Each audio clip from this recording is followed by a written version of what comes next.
If we are so then under the curse of God because we cannot perfect the law, one question only remains. How can the curse ever be brought into blessing? Paul's answer is not found in stronger effort.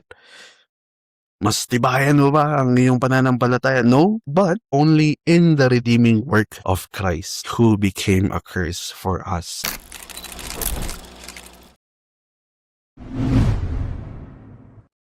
Good morning, everyone. Tayo po yung magpapatuloy sa ating series on the book of Galatians. And now we are in chapter 3, verses 7 to 14. Chapter 3, verses 7 to 14. Basahin ko po sa inyo. Know then that it is those of faith who are the sons of Abraham.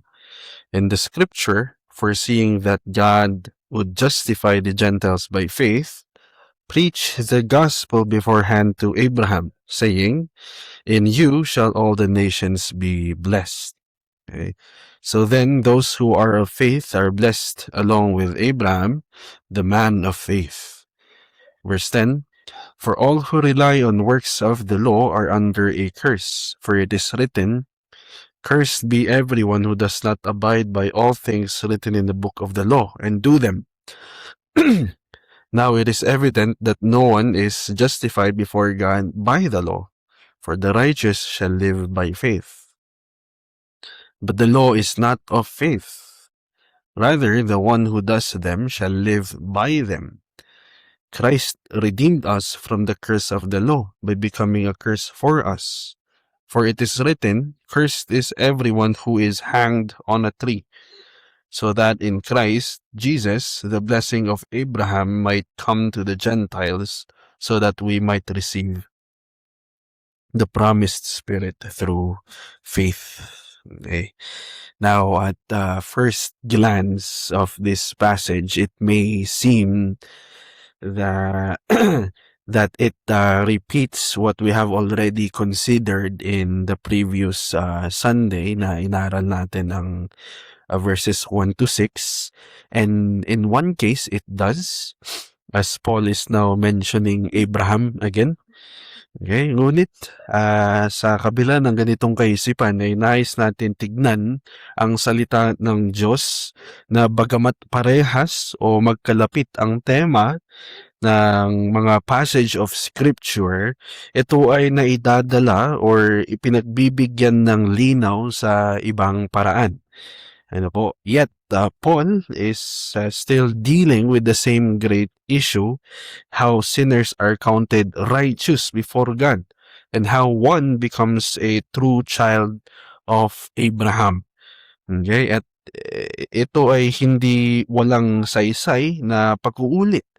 Paul is not merely restating himself, he is advancing, emphasizing o patuloy na ipinagdidiin o i-highlight ang kanyang concern sa mga buhay ng mga taga-Galacia.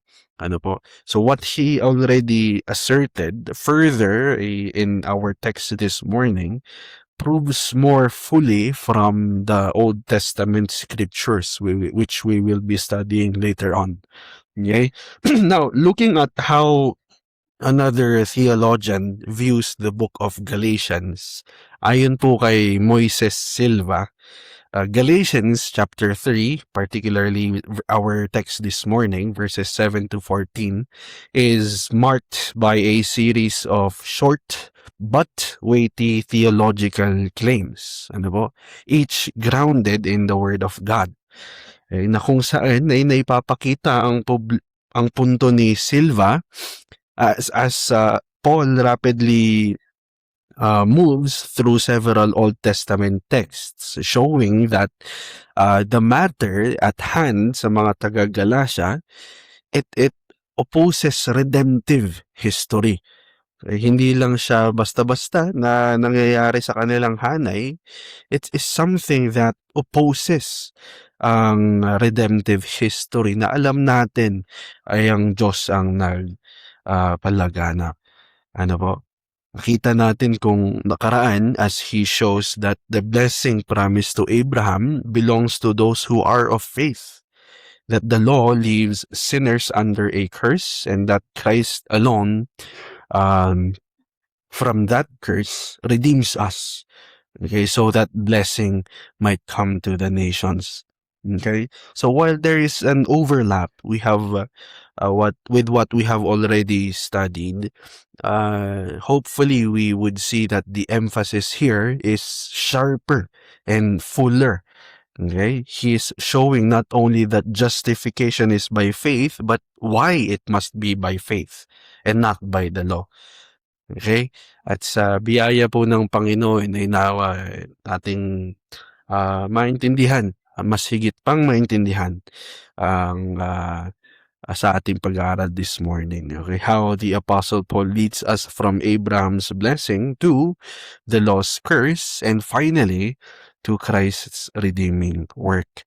Okay, so sa ating pag-aaral, ito po ang nais kong halawin. Christ redeemed us from the curse of the law by becoming a curse for us. Christ redeemed us from the curse of the law by becoming a curse for us so that we might receive the promised Spirit through faith. Okay? So Christ redeemed us from the curse of the law by becoming a curse for us so that we might receive the promised Spirit through faith. Okay? At to elaborate this, we will see how Paul unfolds his argument in three movements. At unang-una, he shows that the blessing promised to Abraham belongs to those who are of faith. Second, he shows that all who seek righteousness by the law stand under its curse. And the third and the last, he shows that Christ became a curse to bring his people into Abraham's blessing. Okay? Kaya mag-iikot po ang ating pag-aaral una sa blessing promised to Abraham. Pangalawa, the curse by the law. At pangatlo, the redeeming work of Christ. Okay? Kaya sa ating pagpapatuloy, nakikita natin ngayon that Paul seems to draw out the necessary conclusion from Abraham's justification na inaral natin in verse 6. Okay, since Abraham believed God and it was counted to him as righteousness, now the Galatians must understand ano ang susunod dito. At kaya binabasa ko sa verse 7, sinasabi ni Paul, "Know then that it is those of faith who are the sons of Abraham." Okay, meaning, to put it simply, the true children of Abraham are not those marked by merely circumcision, ethnicity, works of the law, but those whose standing before God is derived by faith. Okay? Maintindihan natin siya sa mga salitang of faith, which is to renounce o talikuran ang confidence in the flesh and to rest on God's means of righteousness and hope of salvation.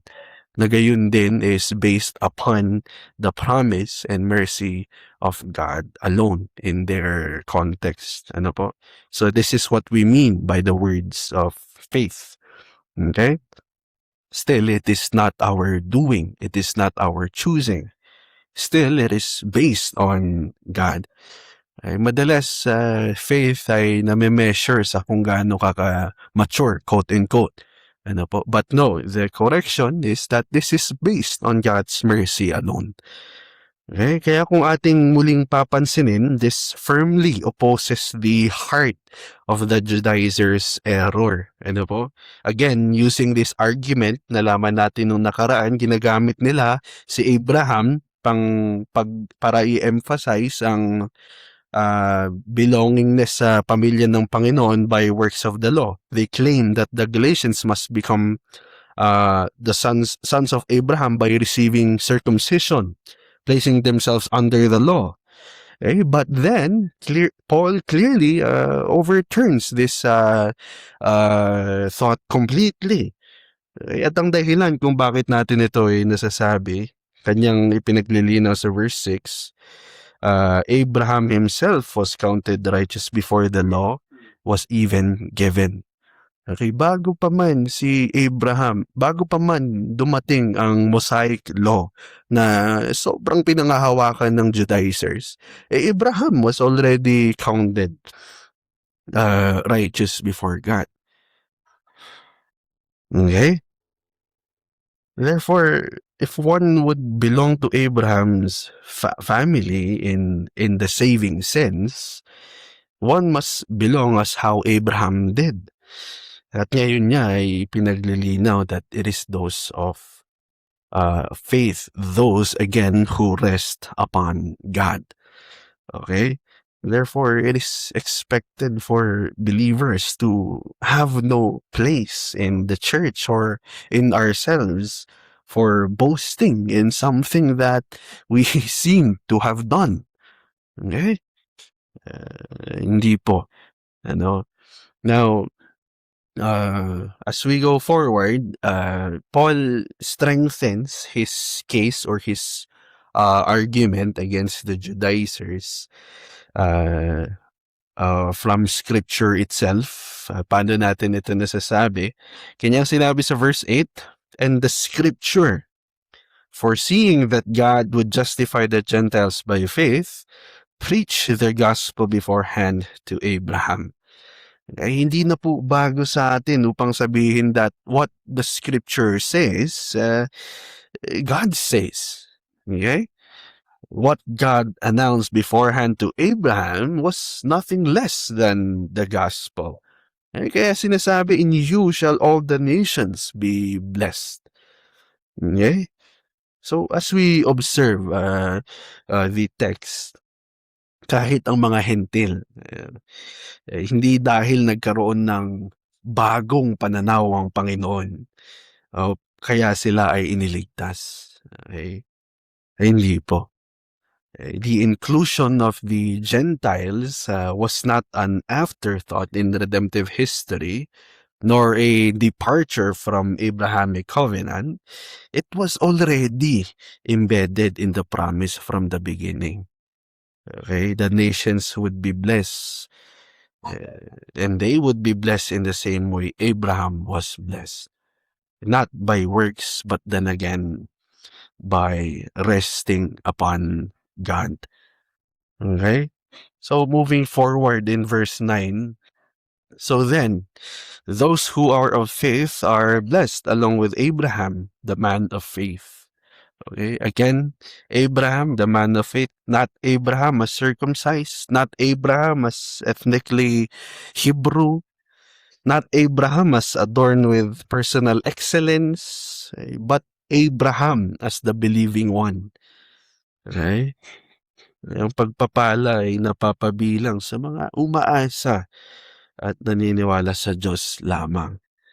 Okay? Kaya kung ating susumahin this text, verses 7 to 9, it teaches that the covenant promise of God has always been governed by grace.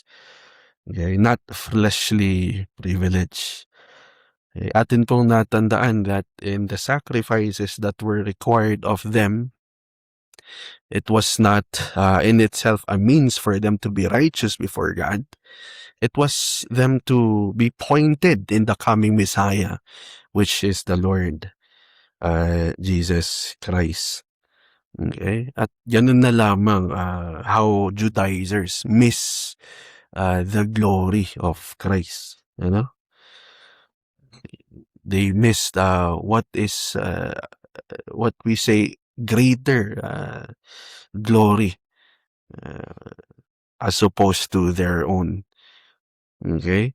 Now, the church, therefore, we are not constituted by ceremonial marks or human qualification, but only God's justifying grace. Okay? Only by God's justifying grace. Okay? At ating tatandaan, there is one gospel across both Old and New Testament of Old and New Testament. One people of God, one way of blessing, which is union with Christ. Okay? Kaya sa ating pagtanggap, napakadali. It's so easy for sinners such as you and I to still seek assurance from something other than Christ. We look to how we are venerated by people. It feels so good, you know? Thinking that because our success sa ating work, success or sa ating eskwelahan, we have everything we need. Okay na. Eh, Again, not that those are in itself sinful. In fact, we praise God sa mga kahabagan niya na iparanas ito sa atin.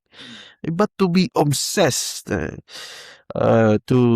think of depending on them instead of on Christ, ay iba na pong usapan ito. Ano po? To the point that some, even so-called Christians, even look to yung nababanggit nating misunderstanding sa salitang faith. They look to the strength or the level of their faith as if merong level, merong maturity, quote unquote. Okay?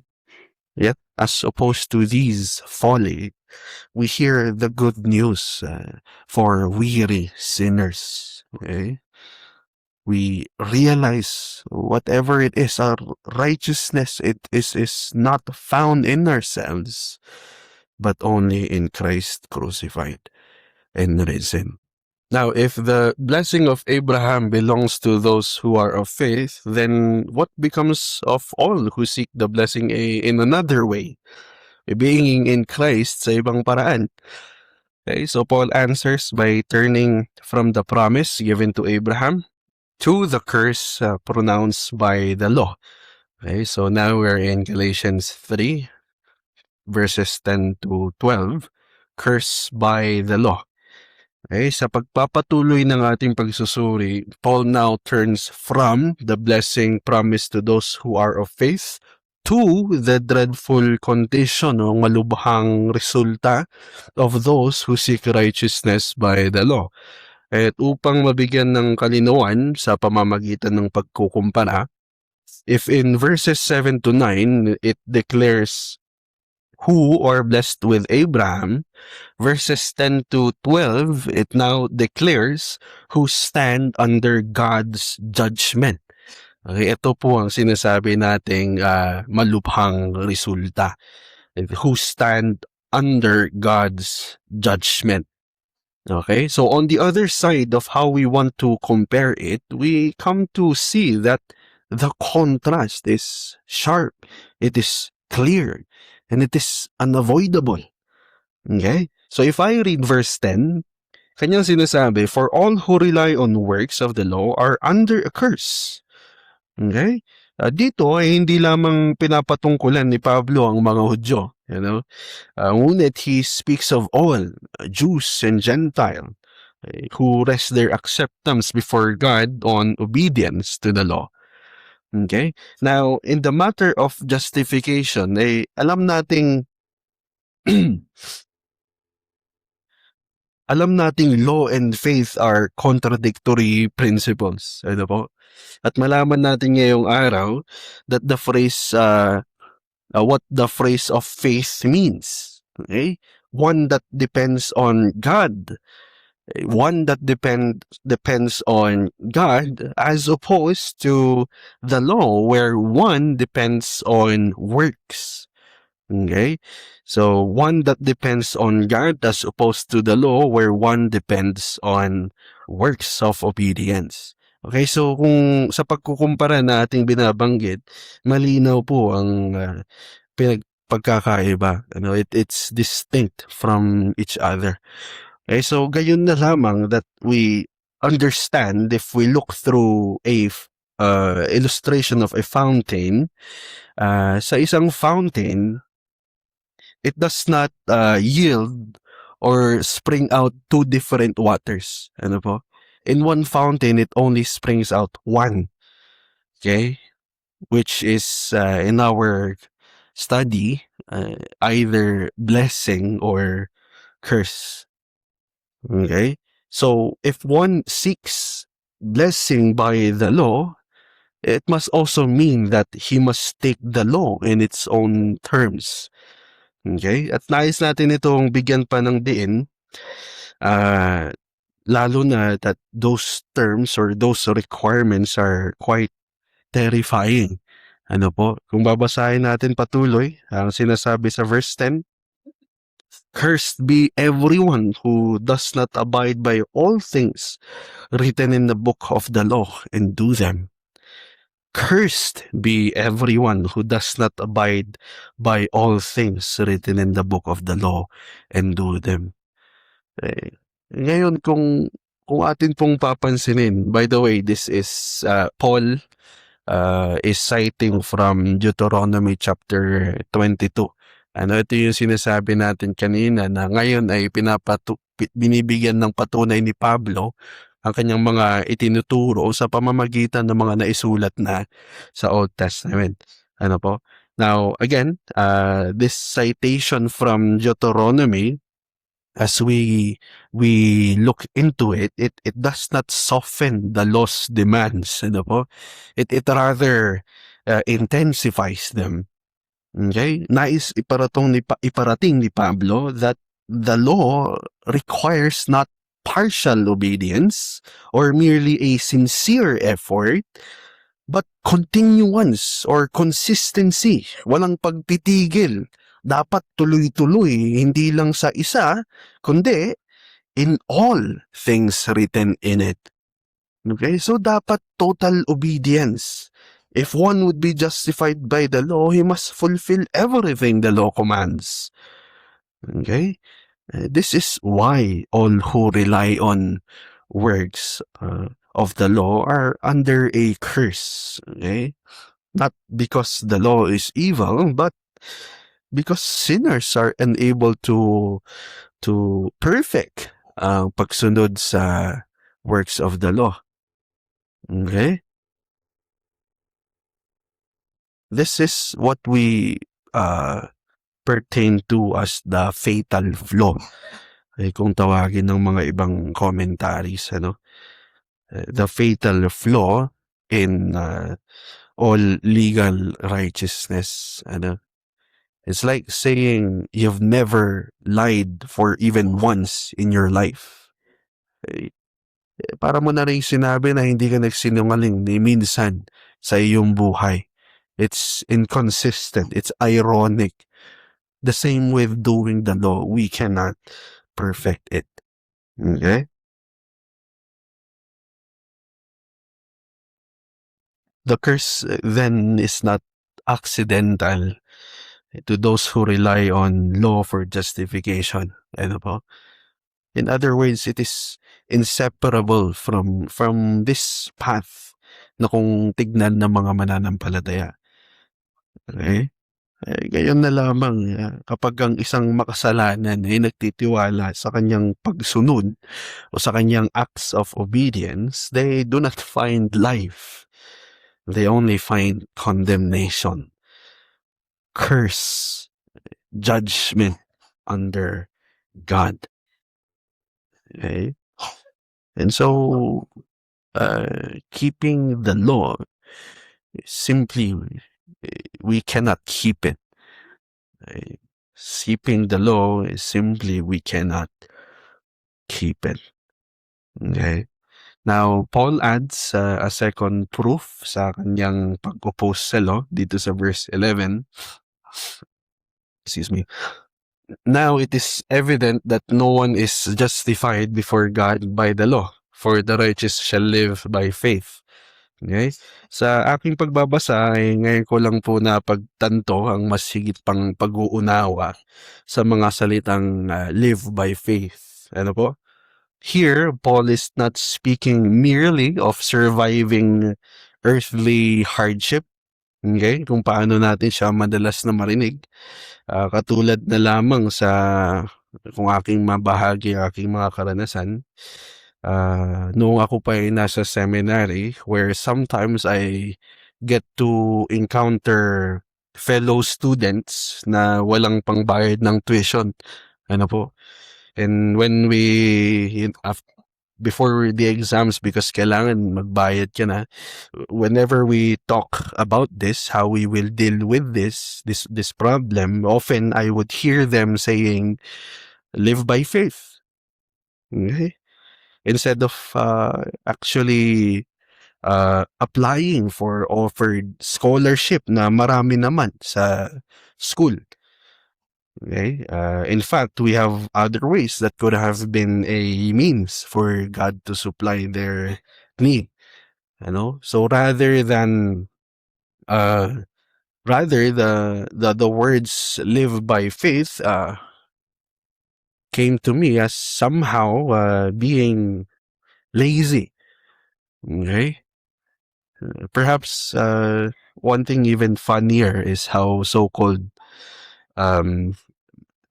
I'm guilty about this when we come with the words live by feet. Whenever we come from, we call it centers, churches that we volunteer in. Whenever we have to go back or go to the church that we volunteer in, tas wala kaming pamasahe, we just say we live by feet. Okay? Yet, funny as it can be, we lose sight of the greater and intended meaning of these words, live by faith, okay? Which, according to Paul, is actually living a true life before God. Okay? To live by faith is to live a true life before God.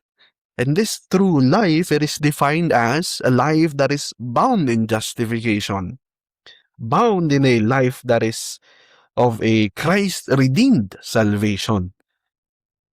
Okay?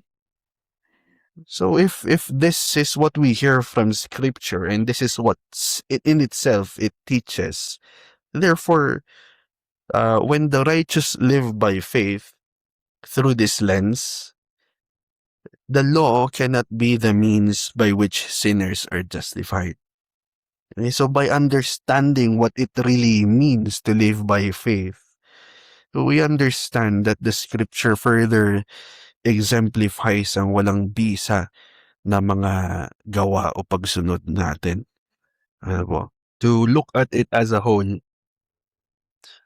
this passage, it reveals ang impotence or ang pagkukulang ng law to justify fallen sinners such as you and I. The law, it remains holy, just, and good. But again, because man is corrupt, it can only expose sin. It can only pronounce us guilty of a curse that we are to face under God's holiness. Okay? Where it only exposes our obedience is completely lacking. Okay? Thus pointing to Christ. Okay? So justification must therefore come wholly by grace through faith on the ground of Christ's righteousness. Okay, so as we can reflect on this, it reflects, it destroys every refuge or safety na ating nakikita sa self-righteousness. Many still imagine that God will accept them because they are decent, they are trustworthy, they are disciplined, moral, religious, mabait, nire-respeto ng mga karamihang churches. Okay? But then again, the law does not congratulate effort. It demands perfection. Okay? So, if we stand on that ground where we cannot perfect the law, we only stand cursed. We only stand accursed. Okay? And therefore, this is why the gospel now stands to be such good news. Okay? Whenever conscience accuse us, it leads us not to run to our obedience as though it could silence ang verdict ng Panginoon. It cannot. Okay? Rather, we can look at it, allow it to do its humbling work, let it strip our everything of our pride, expose the vanity of what our achievements are, completely drive us away from ourselves. Right? And having been emptied, we flee to Christ only. We flee to Christ only. Okay? So once the law was has shut every sinner under its curse, only one question remains. If we are so then under the curse of God, because we cannot perfect the law, one question only remains. How can the curse ever be brought into blessing? Paano magiging blessing ang curse? Paul's answer is not found in stronger effort. Mas tibayan mo ba ang iyong pananampalataya? No, but only in the redeeming work of Christ, who became a curse for us. Okay, so now we are in our third and last point, the redeeming work of Christ. Okay, Galatians chapter 3 verses 3 to 14. Okay, so having shown that all who rely on works of the law stand under its curse, Paul now sets forth the only answer or solution to that dreadful condition. Okay, and what's really inspiring here is that he does not begin with man's effort. Ito ang gawin mo, ito ang paniwalaan mo. Or repentance or reform, but he begins with Christ himself. Okay? In verse 13, he says, Christ redeemed us from the curse of the law. Christ redeemed us from the curse of the law. Okay? As we can observe, as verse 13, the sudden mention of Christ, it draws our eyes at once to the only sufficient and only sufficient remedy for this human dilemma. Okay? Only Christ can redeem. Kumbaga, sa dami-dami ng sa haba ng tanong ng isang mananampalataya who is asking a question in a Q&A, say in a conference, the pastor answers immediately to this question. Okay? Only Christ can redeem. Okay? So the curse of the law is the judgment of God resting on sinners because they have failed to do all the law requires. Okay? From that curse, Paul says, Christ has redeemed us. Okay? So if we look at it in the background of the language, kung hindi ko na babanggitin, it speaks of liberation. It speaks of ransom, of deliverance from bondage. Okay? And immediately, Paul then continues by telling us how. Paano nga ba? Sa pagpapatuloy ng verse 13, sinasabi niya kung paano, in light of Christ, by becoming a curse for us. Okay? By becoming a curse for for us. Okay? Now, simply reading or knowing this truth, we come to realize that this is the heart of our passage. Okay? Kung ating iintindihin, Christ did not merely sympathize with the cursed. He did not merely stand near them to comfort them. He took their place. He bore in himself the curse that belonged to them. Okay? Now, to understand it more, we can see how Paul proves this in still in verse 13. For it is written, cursed is everyone who is hanged on a tree. Okay, again, in its original setting, this text in Deuteronomy, it referred to a public display of one under divine judgment. Kung tama ang aking pagkakaalala, this is the worst punishment sa mga nagkakasala, to be hanged on a tree or cross. Ano po? Now, Paul, in this text, he applies it to the crucified Christ. Okay? Not that it means Christ was cursed for his own sin. No. Christ had no sin. He was the spotless lamb, full of righteousness and beloved of the Father. Yet, by placing himself in our room, he took upon himself our judgment and our condemnation. He did not cease to be holy, nor did he cease to be the Father's beloved Son. Okay?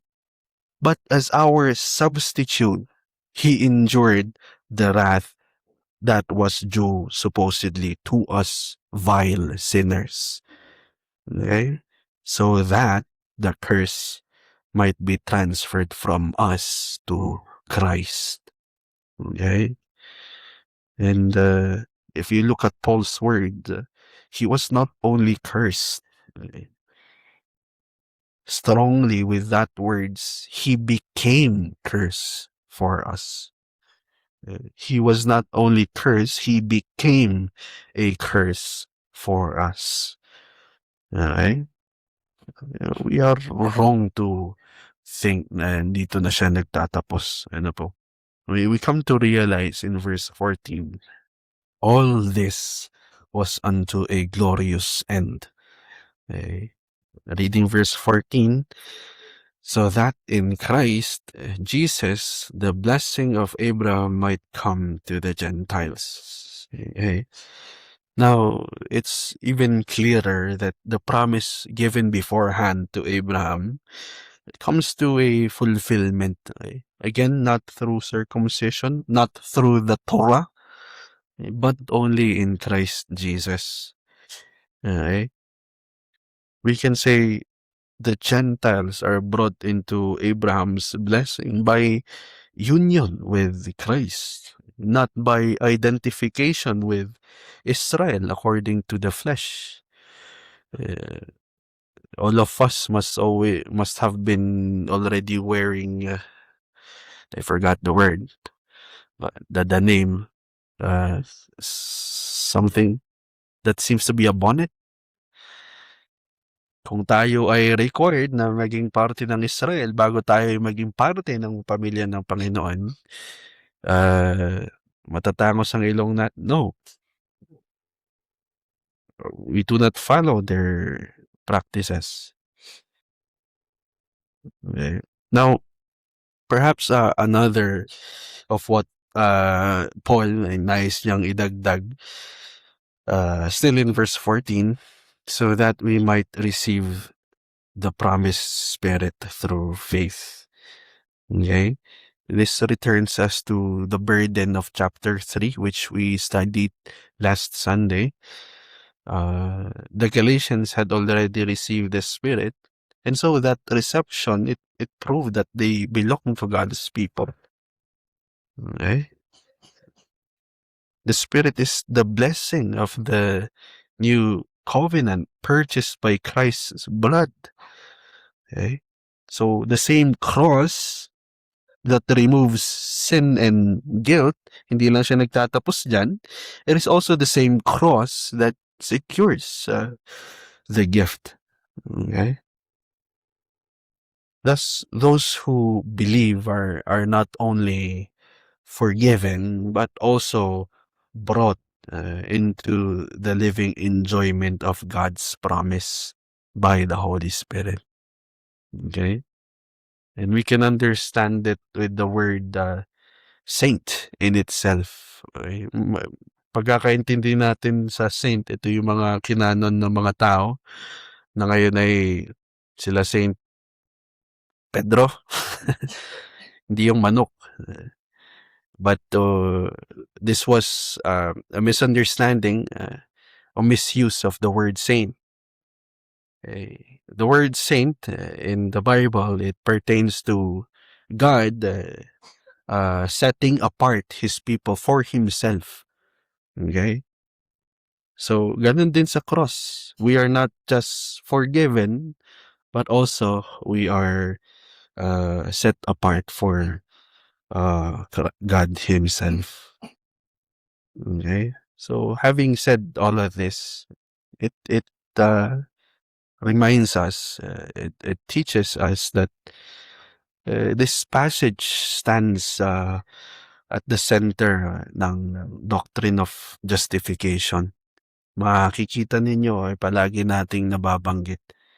Okay? Dahil Christ, the sinless mediator, takes upon himself the penal curse deserved by his people and redeems them from condemnation through his substitutionary death.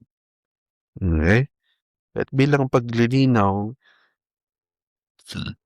excuse me, the blessing promised to Abraham therefore comes not by law, lineage, or ceremony, but in Christ alone, through faith alone. Right? So these verses go to the very heart of what we say as biblical Christianity. Not a Christianity that is shaped and molded by tradition and culture. The law cannot make us right with God. One sin makes us guilty before Him. But then again, Christ has redeemed us, became a curse for us. Therefore, we would not want to rest on improvement, in greatness, in effort, worthiness, but only in the crucified Christ. Okay? This means we must learn again to cling to Christ daily. Our hearts, remember, are deceitful. They easily drift toward self-trust or even despair. Okay? Sometimes we think too highly of ourselves. Other times we feel condemned by our failures. Okay? But both errors are answered at the cross of Calvary.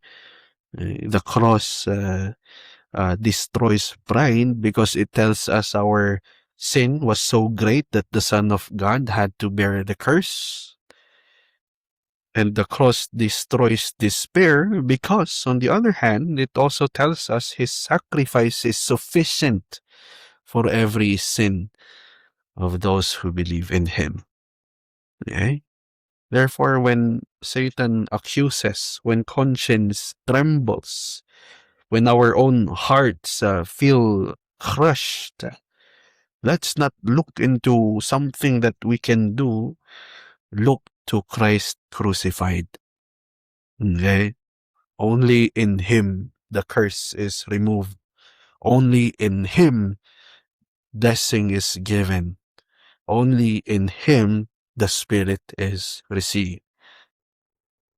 Only in Him be the glory forever and ever. Amen. Tayo po'y manalangin. Dakila at mabiyayang Diyos, salamat po sa pagkakataon na inyong iparinig ang inyong salita. Fallen as we are, easily misled, masikit kaming humihingi ng inyong pangunguna, kahabagan. Kayo pong magbukas ng inyong katotohanan sa buhay ng bawat isa sa amin, Panginoon. Amin lamang ninanais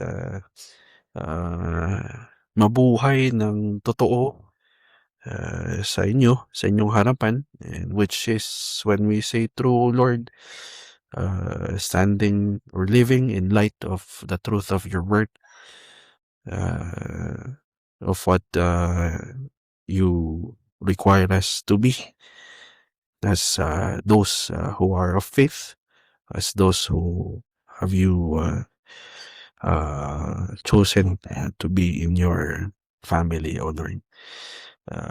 Sa kabila ng aming pasasalamat, kami pa rin ay humihingi ng inyong tulong sa iglesia as we face new challenges where we can only hope as well. Kami man ay natatakot or nag-aalala, yet we can hope in how you will uphold your church in here in Dizon, Panginoon. Kaya sa lahat ng ito, amin namang hinihiling kayo ang siyang madakilang. Sa pangalan ni Jesus. Amen.